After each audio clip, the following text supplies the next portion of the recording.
আমাদের পরবর্তীতে বক্তব্য রাখবেন পলিটেকনিক থেকে ডুয়েট পর্যন্ত যাত্রা, চ্যালেঞ্জিং ও বাস্তব সমাধান।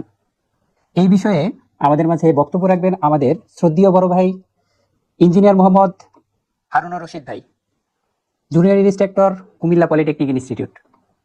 ভাইকে ভাইয়ের সংক্ষিপ্ত বক্তব্য প্রদান করার জন্য অনুরোধ জানাচ্ছি।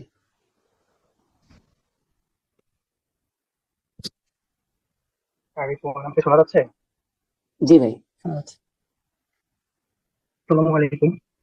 শুরুতেই শ্রদ্ধা ও কৃতজ্ঞতা জানাচ্ছি আমাদের সম্মানিত বড় ভাইদের প্রতি, যারা এই কোচিং সেন্টারের কর্ণধার হিসেবে নিজেদের পরিশ্রম ও নির্দেশনার মাধ্যমে অসংখ্য শিক্ষার্থীর স্বপ্ন পূরণের পথ তৈরি করেছেন। ভাইদের অভিজ্ঞতা, পরামর্শ আর সাপোর্ট আমাদের জন্য সবসময়ই অনুপ্রেরণা। এছাড়া বর্তমান সম্মানিত প্যানেল সদস্যবৃন্দকে জানাই আন্তরিক ভালোবাসা এবং আমার প্রিয় শিক্ষার্থী ভাই বোনদের জানাই আন্তরিক শুভেচ্ছা। প্রিয় শিক্ষার্থীরা, তোমরা যারা ডিপ্লোমা পড়ার পাশাপাশি গ্রেড ভর্তি হওয়ার স্বপ্ন দেখছো, তোমাদের জন্য আজকের এই পথটা সহজ না, কিন্তু অসম্ভবও কিছু না। পলিটেকনিক থেকে ডুয়েটে পৌঁছানো অনেক শিক্ষার্থীর জন্য একটা বড় লক্ষ্য। আর এই যাত্রাপথে কিছু বাস্তব চ্যালেঞ্জ থাকে, তবে সঠিক পরিকল্পনা থাকলে এগুলো কাটিয়ে ওঠা সম্ভব। আমি প্রধান কিছু চ্যালেঞ্জ নিয়ে কথা বলবো, সর্বোচ্চ 4 থেকে 5 মিনিট। তো প্রধান চ্যালেঞ্জ গুলোর মধ্যে প্রথমত, ডিপ্লোমা থাকা অবস্থায় ডুয়েট অ্যাডমিশনে আসতে চাওয়া স্টুডেন্টদের মনে একটা ভয় থাকে যে এখানে আসন সীমিত, একটাই ভার্সিটি, কিন্তু প্রতিযোগিতা। প্রথমত এই ভয়টাকে ইগনোর করতে হবে। মনে মনে ভাবতে হবে আমি পারবো, আমাকে পারতে হবে। যারা এডমিশনে যাবে তাদের মধ্যে কেউ কেউ আছে যারা ভয় নিয়ে পিছিয়ে যাবে, আর কেউ সাহসের সাথে প্রিপারেশন নিয়ে এগিয়ে যাবে। তো যারা প্রিপারেশন নিয়ে সামনের দিকে এগিয়ে যাবে, এই স্টুডেন্ট গুলোই পরবর্তীতে ডুয়েটে চান্স পাবে। দ্বিতীয় একটি চ্যালেঞ্জ কাজ করে, সেটা হলো ভর্তি পরীক্ষার সিলেবাস। আমরা জানি এডমিশন সিলেবাসে 2টা পার্ট থাকে, একটা হচ্ছে টেকনিক্যাল পার্ট আর একটা নন টেকনিক্যাল পার্ট। এই নন টেকনিক্যাল পার্টে গণিত, পদার্থ, কেমিস্ট্রি এবং ইংলিশ থাকে।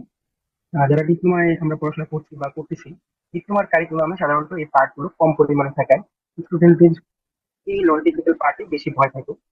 তো একজন স্টুডেন্ট হিসেবে তুমি নিজেকে এই পার্ট গুলোকে যতই দুর্বল ভাবো না কেন, বেসিক ক্লিয়ার করে প্রিভিয়াস কোশ্চেন গুলো বেশি বেশি সলভ করো। আর এডমিশন কোচিং এ আসার পর ভাইদের গাইডলাইন অনুযায়ী পড়াশোনা করো, তাহলে খুব ভালোভাবেই তুমি নন টেকনিক্যাল পার্ট আয়ত্ত করতে পারবে। এরপর আরেকটা সমস্যা, আমাদের সবার জাতীয় সমস্যা, এটা হলো আহ আর্থিক সমস্যা। তো কিছু স্টুডেন্ট থাকে যারা নিম্ন মধ্যবিত্ত পরিবার থেকে উঠে আসে, তো তাদের আসলে সত্যি সত্যি সমস্যা থাকে। তো এই সমস্যা থাকার ফলে অনেক স্টুডেন্ট আসতে চায় না, আবার অনেকে এসেও থাকতে পারে না। এটার জন্য যাদের আসলে সমস্যা আছে, যে এই 8 মাস, 9 মাস বা 10 মাস এখানে থাকা কষ্ট হয়ে যাবে, ফিনান্সিয়াল সাপোর্ট থাকবে না পরবর্তীতে, তো এটার জন্য তোমরা এখন থেকে একটা পরিকল্পনা করতে পারো যে কিছু কিছু টাকা জমাতে পারো।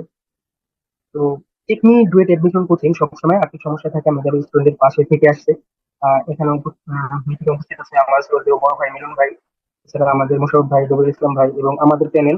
আমরা দেখেছি যে প্রায় 50 জন ক্লাস স্টুডেন্ট উইদাউট ফিতে পড়াশোনা করতো, যাদের আসলে সমস্যা ছিল। তো আমি আশা করি যাদের আর্থিক সমস্যা আছে তাদের জন্য এই কোচিং সেন্টার সর্বাত্মক সহযোগিতা করবে।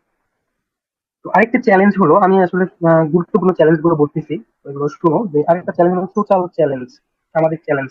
তো এই সামাজিক চ্যালেঞ্জে একটা বিষয় হলো পরিবার ও আত্মীয়দের প্রেশার। প্রেশারটা কিরকম?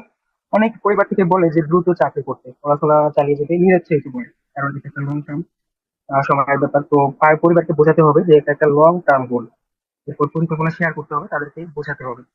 তো সামাজিক চ্যালেঞ্জ আরেকটা বিষয় হচ্ছে যে ভালো পরিবেশের অভাব।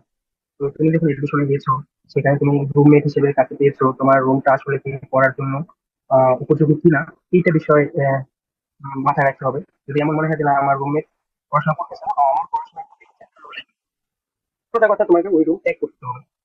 এক কথা, তোমাকে স্টাডি এনভায়রনমেন্ট তৈরি করতে হবে। এরপর ব্যাড কোম্পানি, সোশ্যাল চ্যালেঞ্জের মধ্যে একটা বিষয় ব্যাড কোম্পানি, খারাপ ছবি। তো বন্ধুদের কারণে সময় নষ্ট বা ভুল পথে যাওয়ার সম্ভাবনা থাকে। এই জন্য লক্ষ্য ভিত্তিক এবং যে স্টুডেন্ট, যে বন্ধু পড়াশোনা করে সিরিয়াস পড়াশোনা, সেই বন্ধুদের সাথে পড়াশোনা করতে হবে। এরপর একটা গুরুত্বপূর্ণ চ্যালেঞ্জ হচ্ছে মোবাইল অ্যাডিকশন চ্যালেঞ্জ। এটা এখনকার স্টুডেন্টদের একটা বড় সমস্যা, মোবাইল অ্যাডিকশন।